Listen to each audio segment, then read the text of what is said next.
What makes a coaster great? What makes a coaster bad? While everyone might have exact answers for these, what really makes a coaster memorable? My answer is it's the weird and the quirky moments. So here's a coaster review of the good, the bad, and the weird.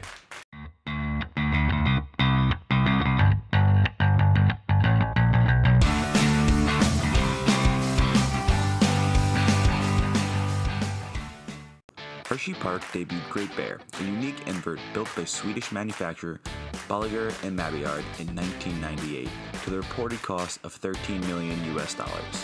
At the time, it was the park's 7th coaster and was right in the middle of their big expansion of thrill attractions.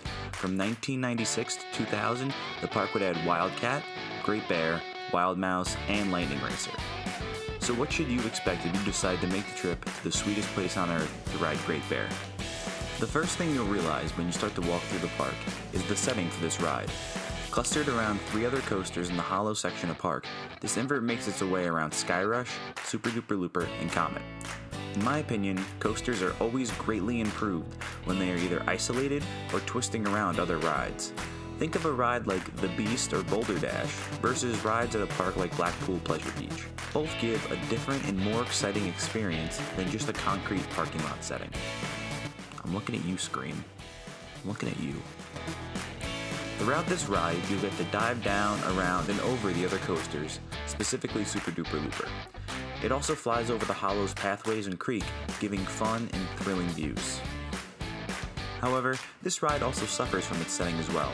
Due to the tight spaces, after the ride completes its zero-G roll, it has a surprising amount of straight track that, in all honesty, doesn't really do much.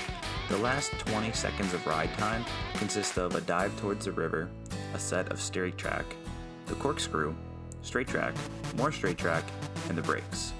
And the ending can certainly leave some riders wanting more. I can't help but think they could have fit in another inversion or just another element in that space. However, that's going to be addressed a little bit later in the video. Due to the cluster of rides in this area of the park, B&M had to make certain design choices. Due to the location next to Spring Creek, B&M and Hershey Park were not allowed to place supports in the creek, resulting in odd-looking support structures. After diving down to the creek, the track flies through boxes of supports. Typically, B&M support structures are minimalist in design, using singular cylindrical steel supports.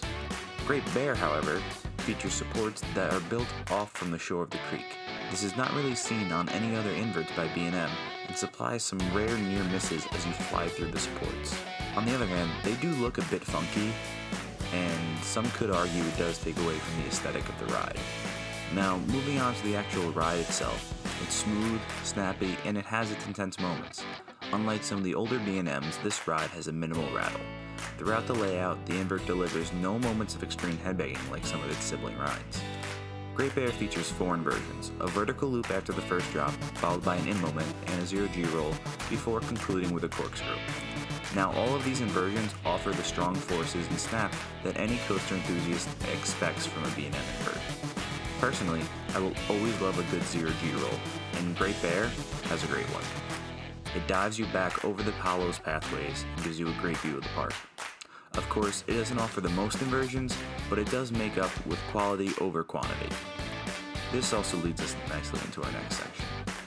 Now, the most notable and typically listed con for this ride is the overall length. Over 2,800 feet of track, the ride travels through 4 inversions in a total ride time of 2 minutes and 55 seconds, including the lift hill. In relation, the Batman clones feature only 2,700 feet of track but pack in 5 inversions, while larger inverts such as Raptor and Talon feature 3,800 and 3,100 feet of track respectively. Some rides feel longer than they really are, but unfortunately Great Bear just isn't that ride. I tend to get off this ride feeling like it was missing a finale. As I mentioned earlier, the straight track also tends to make this ride feel short, as it feels like wasted ride time. I just wish that B&M could have added in 1 or 2 more elements before this ride ends. However, I really do love this ride, and I have a feeling I know why this ride feels so short, and it's the last weird part of the ride. Now, the start of Great Bear features an element not seen on any other invert, or at least I should say, not in the same location. After the trains drop off the chain lift, they instantly bank to the left.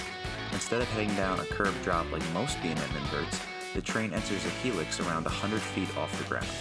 Once you finish the helix, you then enter the 124-foot drop. While this helix does offer some cool views and allows the train to pick up some speed, the element's location doesn't add much to the experience. I feel like a helix low to the ground near the pathways would be just as enjoyable. However, I do feel if this helix was at the end of the ride would just feel longer, and an ending element, or finale, could do wonders for perception of a ride. But to anyone that's ridden a few inverts, having a pre-drop helix will certainly stick out. Pre-lift sections are becoming more increasingly popular. Just think of the bunny hops before the lift hills on an RMC. But something tells me we won't be seeing many pre-drop elements like this. Overall, I love this ride. It is currently my second favorite invert, barely topping Raptor at Cedar Point, and it's just below Alpengeist at Busch Gardens Williamsburg. The ride is certainly short, and it does lack the quantity of elements you look for, but it does also offer a unique mix of strong inversions and different design styles not normally found on most B&M models. Let me know what you think about this ride and what other quirky coasters are the most memorable for you. Let me know below, and that's all for this chapter of the good, the bad, and the weird. Feel free to follow Island Coasters on Instagram and Twitter. Until next time, that's all from the shores of Island Coasters.